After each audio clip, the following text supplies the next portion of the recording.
Good afternoon, ladies and gentlemen. Good afternoon, good morning, good evening, wherever you happen to be in the world right now. It is your boy, CIZZY, live action from Kansas City, Missouri. And we are here live on another episode of the Culture Talks podcast. TCT, baby. We here again. And I know it's a little abnormal for me to come back on with the news that it's another solo dolo episode, because you guys are used to me having interviews on here, interviewees and guests talking about their lives. And of course, we have more guests coming up. Don't worry, that's not stopping. I'm gonna continue interviewing dope individuals till the day I die. You feel me? On larger and larger platforms, of course, because the TCT, the Culture Talks podcast, is gonna be continuing to grow over the next 15 years. So y'all ain't gotta worry about that. But the interviews will never stop. The interviews will never stop. So don't worry, we have Kali Comedy coming on, or y'all might know him as Let's Roll Friends. He's a local Kansas Citian, but he's also a dope comedian. Makes a lot of dope skits. We have Cherie Sense coming on in the next coming weeks. She's a well, we have Cherie, who is the owner of Cherie Sense, which is a candle company. She creates candles. She's local business owner here in Kansas City. We have Brand Man Sean. Some of you artists may know him from Instagram. He has a pretty solid following on there. Also on YouTube. And we're just going to talk to him about a lot of dope shit.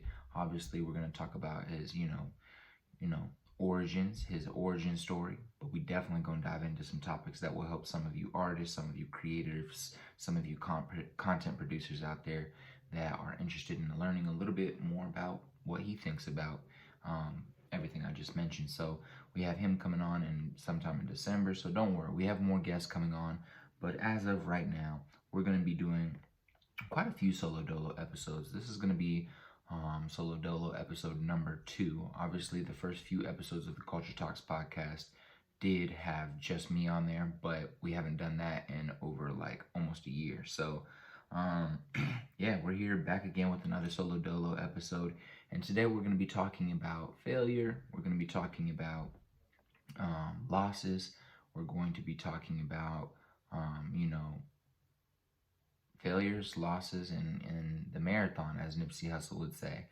And I just have a few thoughts on that I'd like to share. So I guess you could kind of look at it as a motivational episode today, or an inspirational episode. We're just going to talk about a few things, and I'm just going to speak life into myself and into y'all. So that's what today's episode will be about. But before we do that, I do want to say thank you for every listener, every commenter, every person who texted me about the last solo dolo episode I released a few days ago about group economics. A lot of people have heard about group economics before, but hadn't heard somebody dive or haven't researched or done a deep dive into group economics, or hadn't heard much more besides just the word itself. So a lot of people reached out and said that it was a dope episode, that they enjoyed it, that they were, trying to think of different ways that they could go about doing the same thing. And it was dope. My boy Luis Cruz, he's a hustler. If y'all just on Facebook, or if you're a local person that I grew up with, you may know him. But he is in, I believe, drywall, and he also does painting. Basically, he does a lot of things in the home building, construction, labor, work field, a lot of stuff. But I believe drywall excellence is what he's in right now. I got to do some more research about exactly what he's doing. But yeah, so I think drywall and painting. But long story short, I think he just started his own business in that world, and has been hustling, trying to make sales calls and secure clients, and really build up his portfolio of clients, I guess you could say. And he really enjoyed that episode, and he's been showing a lot of love on Facebook about that topic. So I'm sure he and I, in the next coming weeks, will get together and discuss that and see what we can do. Maybe we can find a way to put some of the things I talked about into practice together as a group. So shout out to Luis, and shout out to everyone else who talked about group economics with me after me releasing that episode. But what I do want to talk about is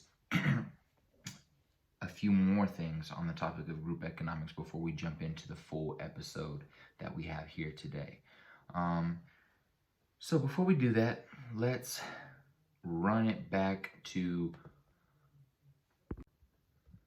Sorry about that, ladies and gentlemen. Sorry about that, ladies and gentlemen. We had to take a quick pause right there because I do live with my niece as well, and she likes to sometimes come watch me do my podcast, but she's always a little awkward about it and never like comes and actually sits there quietly and not bothering me. She tends to make noise and stuff, so she was making some noise in the background. I had to take a quick pause and send her back upstairs. But yeah, as I was saying, before we jump into the topic today, I did want to go back to the topic of group economics and just talk about two more things that I forgot to mention, which were pretty important. I'm surprised I forgot to mention in the last episode on group economics, but was the power, the buying power that the Black community has, okay? And so in 2019, Black buying power was $1.4 trillion. Now you may be wondering, what is buying power? To keep it simple, this isn't like a definition from Google. Google might describe it a little bit different and way better. But from my understanding, buying power is just literally the amount of access. Let me give you an example. So when you have a credit card, it increases your buying power. Buying power means you have access to more funds to purchase more consumer products or services, right? Okay, so the more money and the more and the better your credit is, means the more access you have to the money you need to consume or buy a product or a service or invest or whatever that might be. So buying power here in this context is just Black buying power, the amount of money that the entire Black population here in America has access to and has and spent. And so the Black buying power in 2019 was $1.4 trillion. Now the fun fact within that is that that's on par with many countries' GDP. So essentially, just the Black community, which I believe is only 12 to 14% of the United States of America, has access to not access, but has as much, the buying power that our community has is as large as or larger than some entire countries in this world have. $1.4 trillion. Some countries do not even have that level of buying power, that high of a GDP. And the Black community, which is only 12 to 14% of the United States of America, has that in their entire community. So in other words, the money that the money we're spending, the money over an entire year like 2019 that we're spending and that we have access to apparently to put into the market is as high as or more than some countries spend is in their countries. So the idea of group economics really gets put into perspective there. Like, we can really practice group economics. We can really run our own communities here in the United States of America. We can really have not just one Black Wall Street, not just two Black Wall Streets, but Black Wall Streets across all the major cities in every state across the country. It is literally a possibility. It is literally a possibility. And maybe you're listening right now and you're a minority, but you're not Black or brown. Well, guess what? Minority markets have $3.9 trillion in buying power. $3.9 trillion in buying power. And I think, don't let that just fly over your head. I want you to go look up how many million goes into a trillion. I want you to go look up how many billions go into 1 trillion. And we're not talking about 1 trillion. We're talking about 1.4 trillion for the Black community and 3.9 trillion in buying power for minority markets in general. Okay? So the amount of money that we have in our communities, in all of our pockets, is definitely not a lot compared to the majority of America, the majority population, the majority ethnicity of America. Of course, it's very little, but it is enough to create our own group economies in our own communities. okay? And I don't want you guys to let that fly over your head. So really, go look up how much money that is. Go look up the GDPs of some countries that have less than $1.4 trillion. I want you to go, then after you do all that, I want you to think about your family, and I want you to think about your friends and people you know and where they spend their money, okay? I want you to think about you, your family, your friends, where they spend their money. And when we look at TV, when we look at people in our community who hold a lot of money, who have a lot of money, whether that's artists, whether that's athletes, or let's just say those are the people who we see the majority of the time. I'm not saying those are the only people that are black that have money, but those are the people we see. Those are the people that are popularized. I want you to look at what they're promoting. I want you to think about what they're purchasing with their money. Now I want you to think about all 1.4 trillion of those dollars and think about if we redirected that buying power back into our communities. Powerful, powerful. So I just thought before I moved on to the topic of today that I would go back and talk a little bit about group economics from the last episode and touch on those two things about the buying power of minority markets, the buying power of the black community in America, and just for y'all to put into perspective how possible it is to create your own group economy in your own community, okay? So I hope that made sense, ladies and gentlemen, and thank you for tuning into that part. And now we are going to get into the main topic of today's episode, which is failure, the marathon, as Nipsey Hussle would say, and taking L's. So the other day I was looking through my notes, which I have here to my left of me if you're watching this on video, and one of the notes I had in here that said people quit early because of insecurities around lack of engagement. And that really stood out to me. That really stood out to me because I'm one of those individuals who sometimes go through phases feeling like I want to quit, feeling like I no longer want to invest time and energy into producing content, into pushing my content, into trying to build a podcast, into trying to build this apparel company that I'm working on. There's moments of uncertainty where I'm not sure if I'm going to continue pushing on. But it's simply because of exactly what I have written here. It's simply because of my own personal insecurities around the lack of engagement in the content that I'm producing and posting.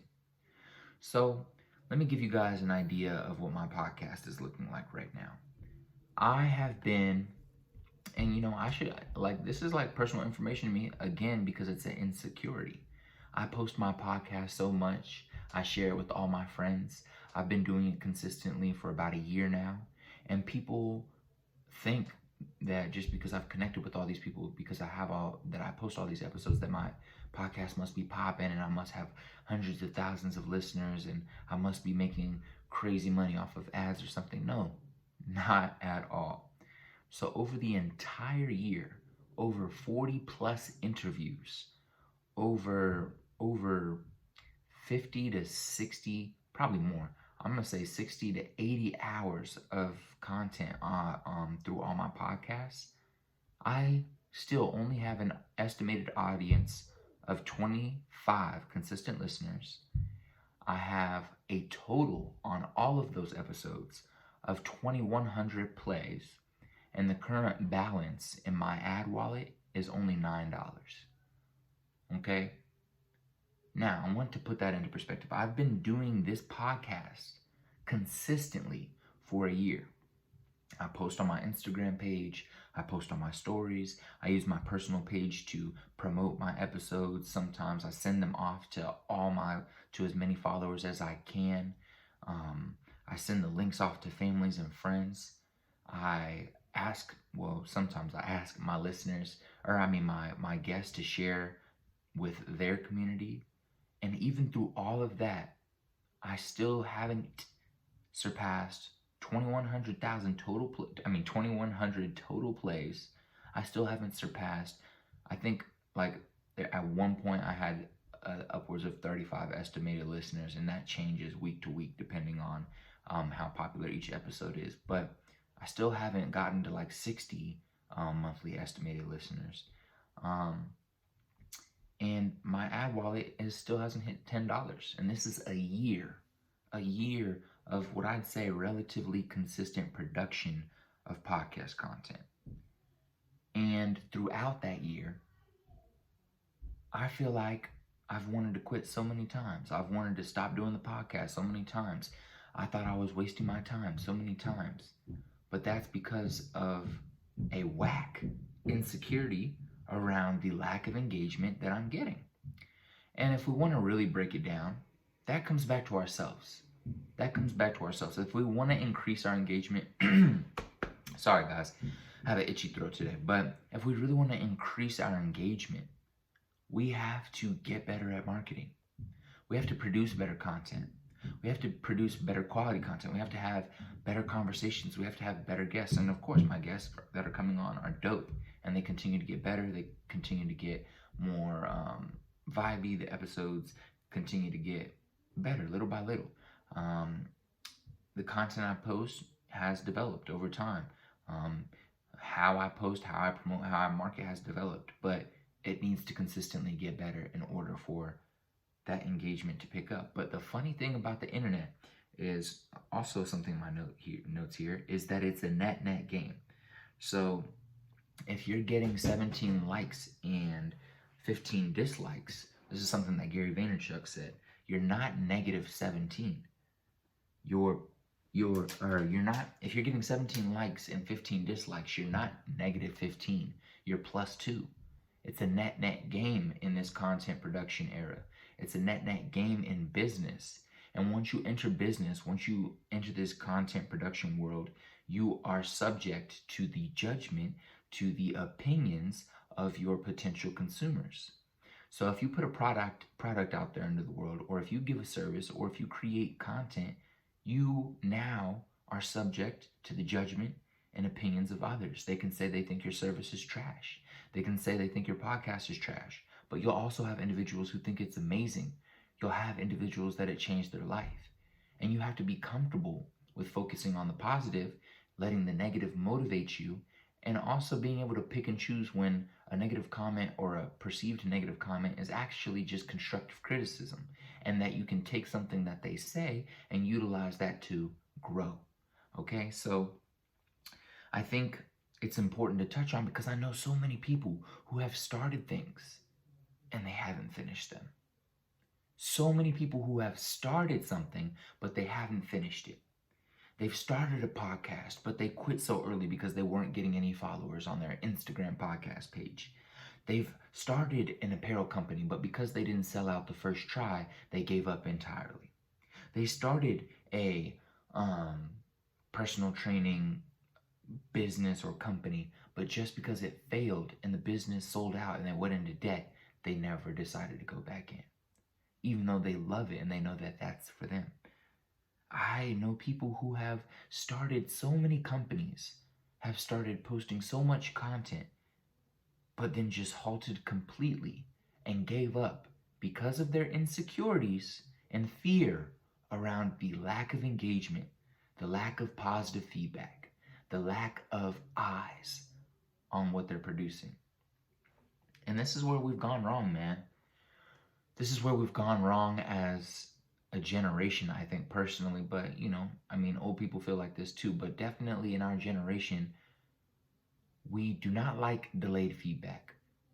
And I understand that. Everyone wants a smooth feedback loop so that they can utilize that feedback to grow and develop. But unfortunately, if the feedback is negative, or somebody doesn't like something, or all of its constructive criticism, which you could leverage and use to grow and blow whatever your business is up, blow your content up, you fear being told that it's not good enough. You fear being told no. You fear how people are going to look at you because you're not getting a lot of likes. And you're insecure about it. And you're letting that prevent you from potential immense success. I think we oftentimes forget, because all we see on TV is these individuals who are billionaires now, millionaires now, successful artists, successful businessmen, successful singers, successful drawers, painters, artists, whatever it is. And we don't see anything about their grind from the bottom going up. We only see where they're at. And sure, you can blame that on, the internet, but I would say blame it on yourself for not using common sense to understand that not everyone starts winning. Everyone takes L's. The difference between a billionaire and you, a millionaire and you, a person who only has 500 followers but is surviving off of their art or off of their business, is that they took their L and they turned it into a lesson.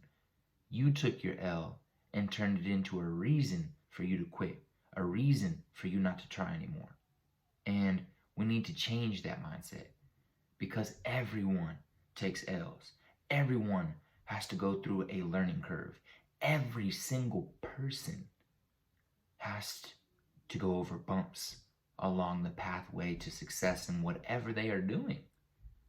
So the audacity for one to think that just because they posted 10 posts or just because they posted for 1 year that they deserve 1 million followers, that they deserve $1 million is really audacious. We expect things so fast today. Because we get text in 2 seconds. We can send money. We can purchase things in 2 seconds. So because of that, because of the quickness, the speed that things move on earth, we also expect our success to move that fast. But listen here, that one success story that you heard about where somebody was a quote unquote overnight success, behind the blinds was 20 years, 15 years, 5 years, 3 years, hundreds of years of their family doing something, and they finally capitalized off of it in this generation. Whatever it might be, I promise you, behind those blinds was a lot of blood, sweat, and tears. I promise you. So today, I wanted to talk about this quote or this piece of my notes that was in here. I wanted to talk about the fact that luck is not a strategy and that we need to learn to lose. Luck is not a strategy. Nobody won or become a billionaire based off of pure luck. Now, luck may be a component of it, but luck is not a strategy. You can't just do something and hope to get lucky, hope to go viral. You have to strategize, actually. You have to put in action consistently for years. You have to put in work. You have to learn. You have to grow. You have to take losses on the chin and keep pushing. That is how you win. That is how you succeed. That is how you create generational wealth. That is how you get smarter. That is how you become a notable leader in your community, not through luck. Okay? So understand this. We need to adopt Nipsey Hussle's marathon attitude. Every single person that listens to this podcast needs to adopt Nipsey Hussle's "the marathon continues" attitude. A marathon is 26 point something miles. Imagine you, who can't even run 0.5 miles today, including myself, I can barely run a mile, going on a 26-mile run. And yes, you can stop, you can walk, but you have to finish 26 miles.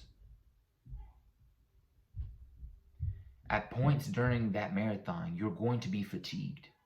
You're going to hurt. Your muscles are going to cramp up. You're going to get rashes. You're going to get scraped up. You may trip and fall. You may get surpassed by 25 other individuals. It may take 24 hours. It may take more than 24 hours for you. You will have to walk. You may have to crawl. And at some point you'll be able to run. But understand that just as long as you don't quit, the marathon will continue until you complete the marathon, until you pass through that ribbon, until you break through that rope, until you pass over that finish line. And once you do that, it's time for a new marathon. You don't just stop because you've completed one thing. You enjoy that moment. You enjoy that win. You enjoy the losses you took along that win, whether that's a twisted ankle, a scrape on your knee, cramps, body aches. Maybe you passed out. Who knows? Maybe you hurt your internal organs, whatever it is, but you completed the marathon nonetheless. So you may have to endure pain, scars, scrapes.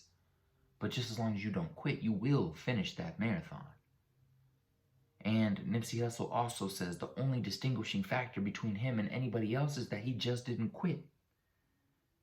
And the fact that some of us are actually quitting just because we're not getting enough likes, just because somebody didn't buy our product, just because people aren't buying our services right now in this moment, in the time that we expected, that we wanted, is very funny. It's very audacious. The only way we can win, the only way we can continue to grow and succeed in our lives is if we decide to embrace the marathon, if we decide to not quit and give up because of our insecurities and fear around lack of engagement.